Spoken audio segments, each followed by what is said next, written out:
और इसी बीच बड़ी जानकारी और भगोड़ा अमृतपाल सिंह पर बहुत बड़ा खुलासा हुआ है। अमृतपाल की पत्नी है मास्टरमाइंड। पत्नी किरणदीप कौर ने अमृतपाल को दी ट्रेनिंग। किरणदीप ने अमृतपाल को संत की तरह पेश किया। इस वक्त की बड़ी जानकारी अमृतपाल पर। अमृतपाल को ट्रेनिंग दी गई और ट्रेनिंग देने वाली कोई और नहीं बल्कि पत्नी किरणदीप कौर है। अमृतपाल सिंह पर यह बहुत बड़ा खुलासा। अमृतपाल की पत्नी है मास्टरमाइंड। पत्नी किरणदीप कौर ने अमृतपाल को ट्रेनिंग दी। किरणदीप ने ही अमृतपाल को संत की तरह पेश भी किया।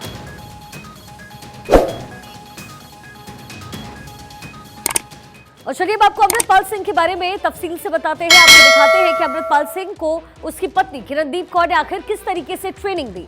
ट्रक ड्राइवर अमृतपाल को किरणदीप कौर ने संत की तरह पेश किया।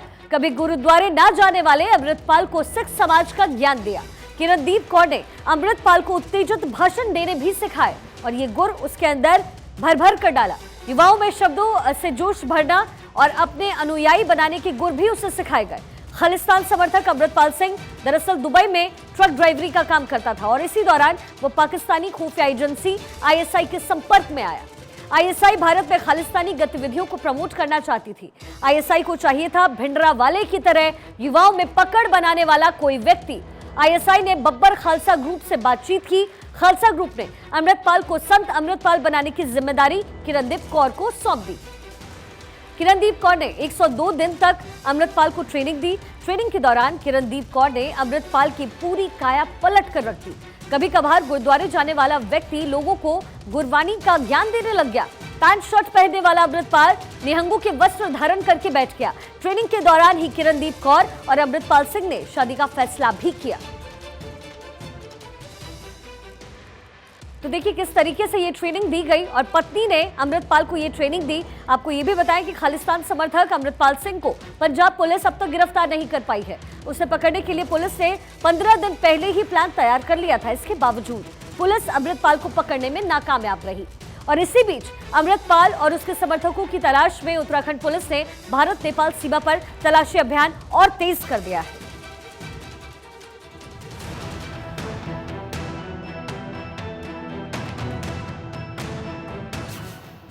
दिन से अमृतपाल फरार, कब होगा गिरफ्तार? हुलिया बदलकर कहां भागा भगोड़ा अमृतपाल?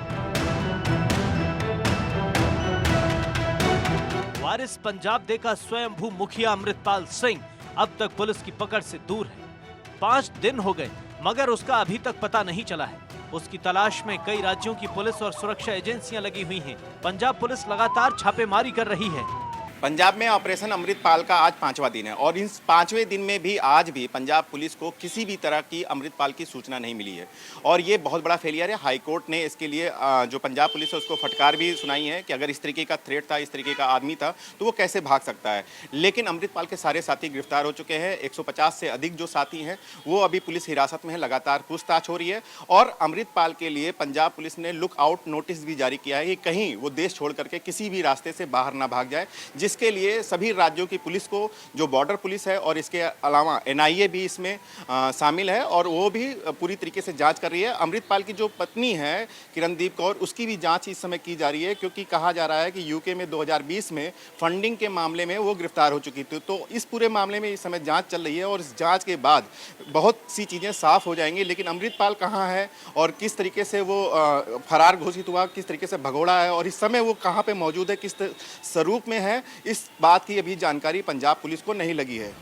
पंजाब पुलिस को आशंका है कि अमृतपाल मोगा जिले में छिपा है, लिहाजा पुलिस ने विशेष सर्च अभियान चलाया, जगह जगह छापेमारी की, लेकिन अमृतपाल की कोई जानकारी नहीं मिली। अमृतपाल को आखिरी बार 18 मार्च को देखा गया था।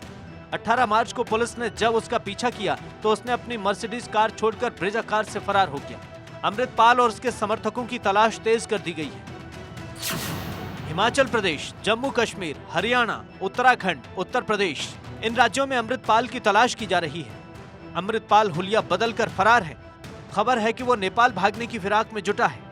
इस बीच पंजाब पुलिस ने उसकी कई तस्वीरें जारी की हैं और इन तस्वीरों में दिखाई दे रहा है कि महज 4 दिन पहले तक बड़ी बड़ी दाढ़ी और पगड़ी पहनने वाला अमृतपाल अलग अलग लुक्स में दिख सकता है। पंजाब पुलिस अमृतपाल सिंह के घर गई, वहां पर तफ्तीश की, परिवार वालों से अमृतपाल के बारे में पूछताछ की। पंजाब पुलिस अमृतपाल सिंह के समर्थकों की लगातार धरपकड़ कर रही है। लुधियाना में उसके 4 सपोर्टर्स को गिरफ्तार किया गया है। ये जी 4 आरोपी हमने पकड़े गए थे 18 तारीख को कमिश्नरेट लुधियाना की तरफ से। इन पे अपराध रोकू कार्रवाई अमल में लाई गई है एंड ये हिरासत में रहेंगे 3 तारीख तक। अमृतपाल का कैसा लिंक था मैम इनका जो भी लिंक था उसको हमने टेक्निकल और अदर इंटेलिजेंस के कारण दिस वाज वेरीफाइड और जो भी इनका आरोप सामने आया उसके तहत एक बार प्रिवेंटिव एक्शन इन पे लिया गया है। आरोपियों को नाम बता सकते हैं? उनका नाम है जी हनी सिंगला, गुरनाम सिंह, हरप्रीत सिंह और सिमरनप्रीत सिंह। वारिस पंजाब दे के स्वयंभू प्रमुख के आईएसआई से कनेक्शन की बात सामने आ रही है। पंजाब पुलिस भी कह रही है कि उसका संबंध आईएसआई से है। इस केस में इस पूरे एपिसोड में जो जितने भी इसमें बैड एलिमेंट्स इन्वॉल्व हैं उसमें हम आईएसआई का एंगल, उनकी फॉरेन फंडिंग, हमें सस्पिशन है कि इसमें आईएसआई का एंगल भी है, फॉरेन फंडिंग भी है, उस पर फर्दर इन्वेस्टिगेशन हमारी चल रही है। बताया जा रहा है कि अमृतपाल सिंह का संपर्क पाकिस्तान में बैठे आतंकी हरविंदर सिंह रिंदा से है। सूत्रों के मुताबिक अमृतपाल को सुरक्षित ठिकाना देने के लिए आईएसआई हैंडलर और पाकिस्तान में रह रहे आतंकी हरविंदर सिंह रिंदा ने बड़ी मदद पहुंचाई है। सूत्रों के मुताबिक आतंकी हरविंदर सिंह रिंदा के संपर्क में था अमृतपाल को फंडिंग भी करता था रिंदा। इसकी जानकारी के चलते अब पुलिस अमृतपाल के परिजनों और उसके सभी रिश्तेदारों की गतिविधियों और उनके बैंक खातों की जांच कर रही है। खुफिया एजेंसियां अमृतपाल के ससुराल के लोगों पर भी नजर रख रही हैं। पुलिस अमृतपाल की पत्नी किरणदीप कौर के बारे में भी जानकारी एकत्र कर रही है।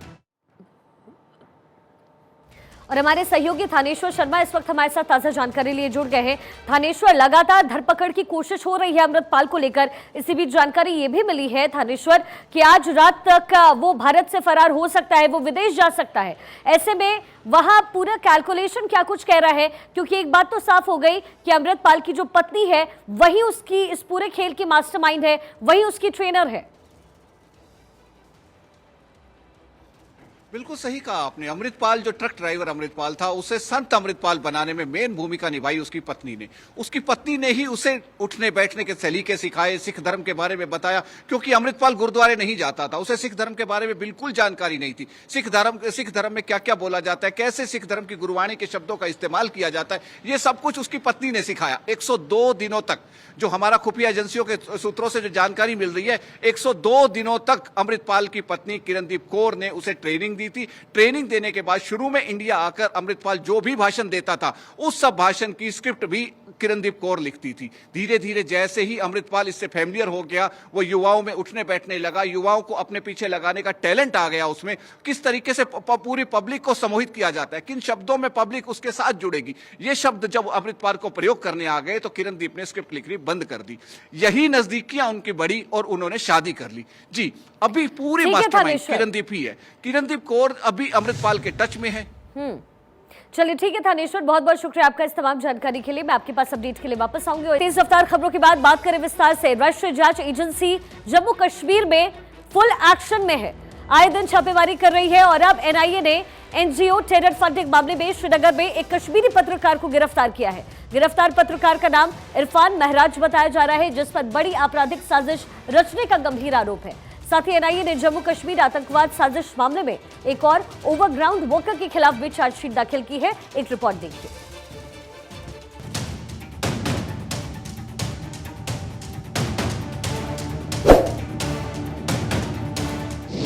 कश्मीर में आतंक के खिलाफ बड़ा एक्शन। टेरर फंडिंग मामले में एनआईए ने की गिरफ्तारी।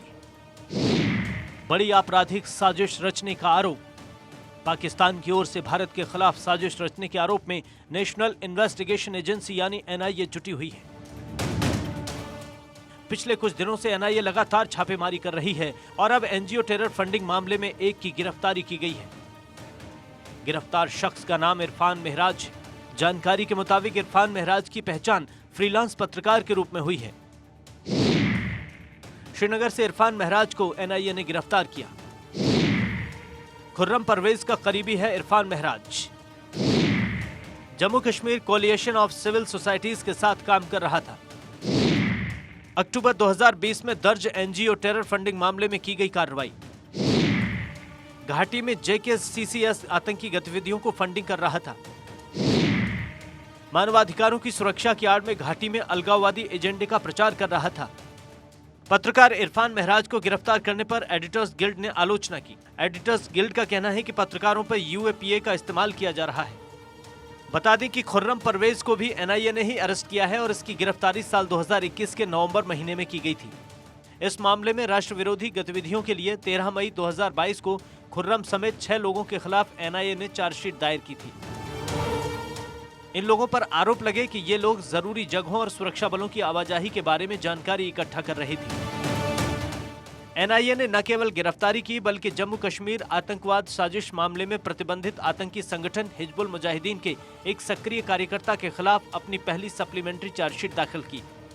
ये चार्जशीट बैन आतंकवादी संगठनों जैसे लश्कर-ए-तैयबा, जैश-ए-मोहम्मद, हिजबुल मुजाहिदीन और उनके फ्रंटल संगठनों जैसे टीआरएफ, पीएएफएफ द्वारा रची गई साजिश से संबंधित हैं और उनके ओवरग्राउंड वर्कर्स जम्मू कश्मीर में कश्मीर घाटी और दिल्ली समेत भारत के अन्य प्रमुख शहरों में आतंकवादी कार्रवाई करने के लिए काम कर रहे हैं।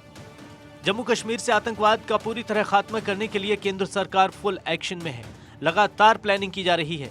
यही वजह है कि एक तरफ एनआईए की टीम आए दिन जम्मू कश्मीर में रेड मार रही है, गिरफ्तारी कर रही है, तो दूसरी तरफ ऑपरेशन ऑल आउट के जरिए आतंकियों को ढेर किया जा रहा है ताकि घाटी को फिर से जन्नत बनाया जा सके।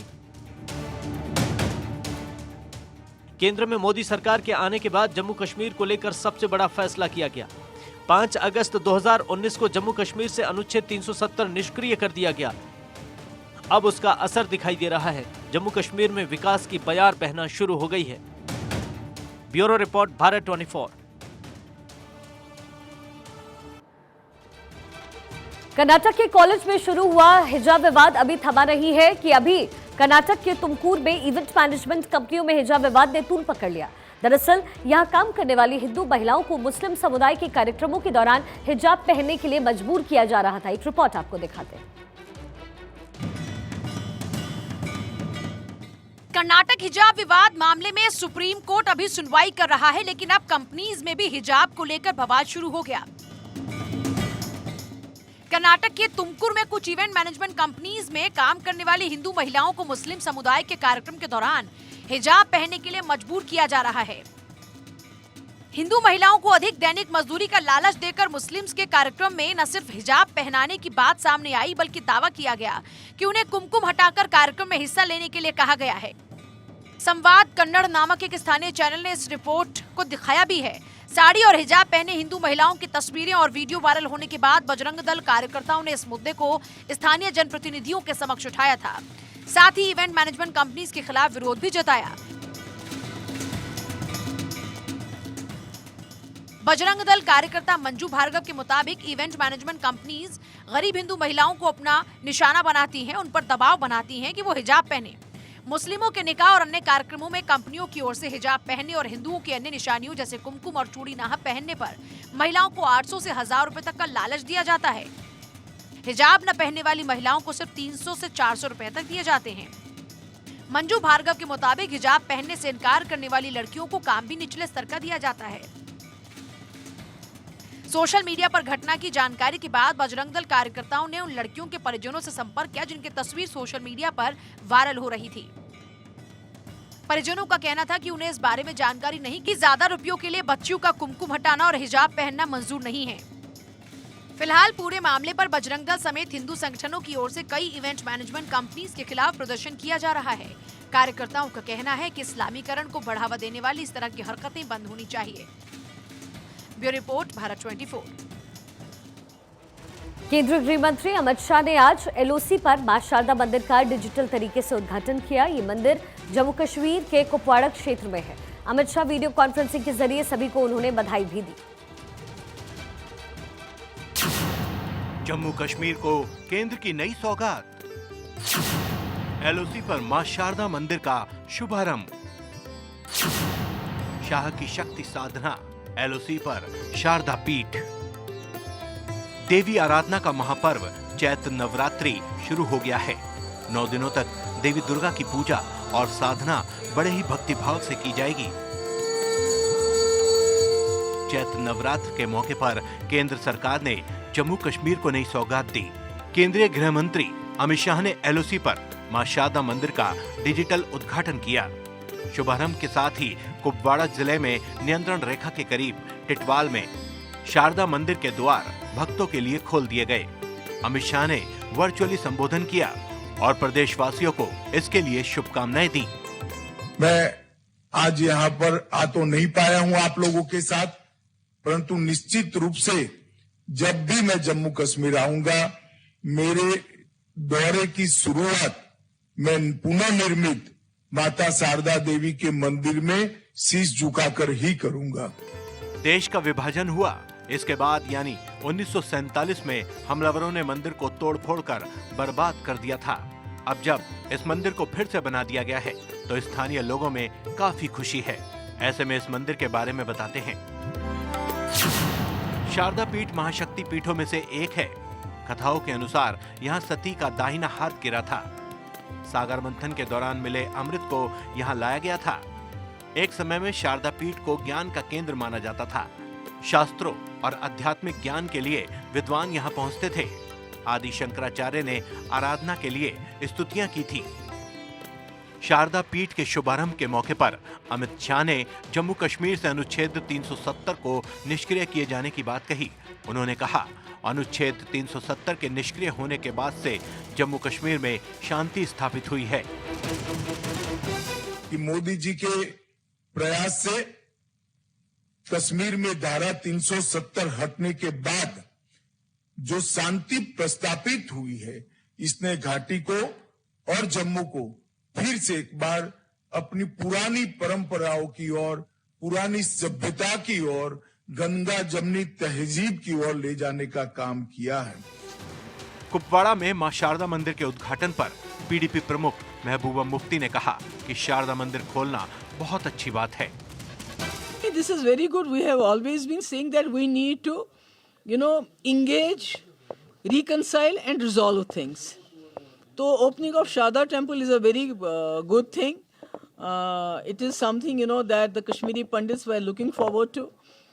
They really wanted it to be opened. It's a very good thing. And I hope it will not be restricted only to the pilgrimage. It will go beyond that. और इसके साथ साथ I also hope that the business which was conducted on Muzaffarabad Road and Rawalakot Road, that also is resumed.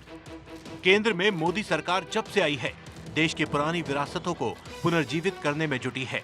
साथ ही मंदिर को सजा और संवार रही है। काशी कॉरिडोर, महाकाल कॉरिडोर इसका उदाहरण है। मोदी सरकार सांस्कृतिक रूप से अहम 123 जगहों को व्यवस्थित करने का काम कर रही है। कश्मीर में भी कई मंदिर, सूफी स्थलों को फिर से पुनर्निर्मित करने का काम चल रहा है। साफ है कि मोदी सरकार सांस्कृतिक विरासत को पुनर्जीवित कर देश को नई पहचान देने में जुटी है। Bureau report, Bharat 24। इसी बीच अयोध्या में भगवान श्री राम के जन्म उत्सव को बड़े उत्साह के साथ धूमधाम से मनाया जा रहा है। चैत्र नवरात्र के पहले दिन राम जन्मभूमि तीर्थ क्षेत्र ट्रस्ट ने 9 दिवसीय श्री राम जन्मोत्सव की शुरुआत की है। आज पहले दिन 21 किलोमीटर की साइकिलिंग और मैराथन दौड़ रन फॉर राम का आयोजन किया गया। राम के लिए दौड़ का आयोजन किया गया है, जिसमें हजारों की संख्या में आए प्रतिभागियों ने हिस्सा लिया। अयोध्या में भव्य राम उत्सव का आगाज। राम नवमी तक दिखेगा अनोखा अंदाज। आस्था के साथ खेलों का संगम।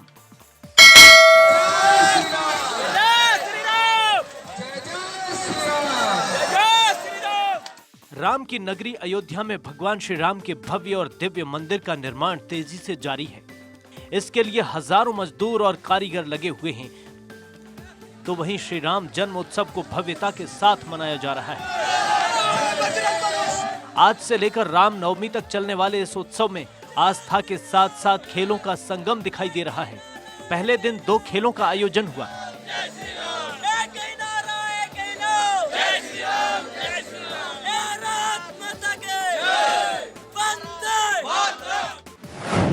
21 किलोमीटर साइकिल दौड़, महिला और पुरुष प्रतिभागियों ने हिस्सा लिया। 21 किलोमीटर मैराथन दौड़, महिला और पुरुष प्रतिभागियों ने हिस्सा लिया। प्रतियोगिता का शुभारंभ श्री राम जन्मभूमि क्षेत्र ट्रस्ट के ट्रस्टी सदस्यों ने श्री राम फ्लैग दिखाकर किया। खेल आयोजन में हजारों की संख्या में प्रतिभागियों ने हिस्सा लिया। इसमें बच्चों से लेकर बुजुर्गों तक सभी ने भाग लिया। खेल प्रतियोगिता में भाग लेने वालों ने खुशी व्यक्त की।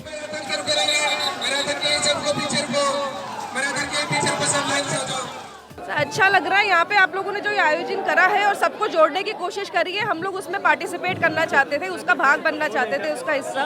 इस वजह से हम लोग यहाँ पर आए हैं। बहुत अच्छा लग रहा है। ये तो लग रहा है कि हाँ तंबू में पार हो जाएंगे। मैं बहुत अच्छा महसूस कर रहा हूँ। ये अयोध्या में आयोजित है। सर मैं लखनऊ से आया हूँ और बहुत बढ़िया महसूस कर रहा हूँ। हालांकि गेम हो रहा है हम लोग के साइकिलिंग का, तो बहुत बढ़िया फीलिंग आ रही है। मेरी उम्र 62 ईयर्स है और आगे काफ़ी लोग साइकिल चलाएं, इसलिए हम अवेयरनेस क्रिएट हो, इसलिए मैं यहाँ पे आया हूँ।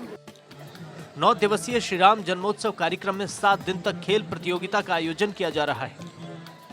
अयोध्या में भगवान श्री राम के जन्मोत्सव के कार्यक्रम की शुरुआत हो गई है और आप देख सकते हैं कि आज राम रन फॉर राम जो है राम जन्मभूमि तीर्थ क्षेत्र ट्रस्ट की तरफ से ये आयोजित किया गया है। आप देखिए कि किस तरीके से यहाँ पे प्रतिभागी जो हैं यहाँ पे आए हुए हैं और कितना उत्साहित महसूस कर रहे हैं।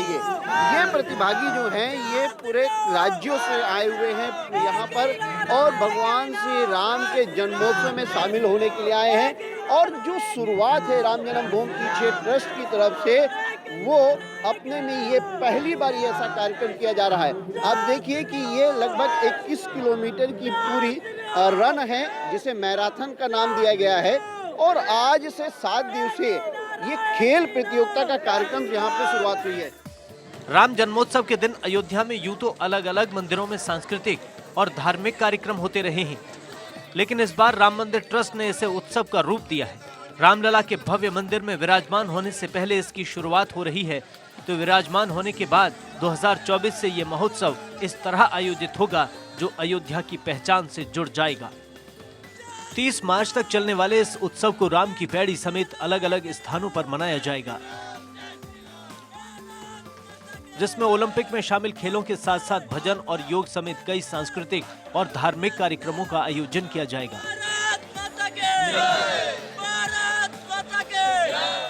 रामलला के अस्थायी मंदिर में ये आखिरी जन्मोत्सव है, क्योंकि 2024 का जन्मोत्सव रामलला अपने भव्य और दिव्य मंदिर में मनाएंगे। भारत 24 के लिए अयोध्या से मनमीत गुप्ता की रिपोर्ट। तो राम मंदिर का निर्माण तेजी से इस वक्त जारी है। 2 दिन पहले ही उत्तर प्रदेश के मुख्यमंत्री योगी आदित्यनाथ ने निर्माणाधीन राम मंदिर को देखा और आज श्री राम जन्मभूमि तीर्थ क्षेत्र ट्रस्ट के अध्यक्ष नृत्य गोपाल दास राम मंदिर को देखने पहुंचे। निर्माणाधीन भगवान रामलला के गर्भगृह में उन्होंने माथा भी टेका। रामलला के अस्थायी मंदिर में भगवान रामलला की दोपहर की आरती उतारी। इस दौरान उन्होंने कहा कि हमारे पूर्वजों का सपना पूरा हो रहा है।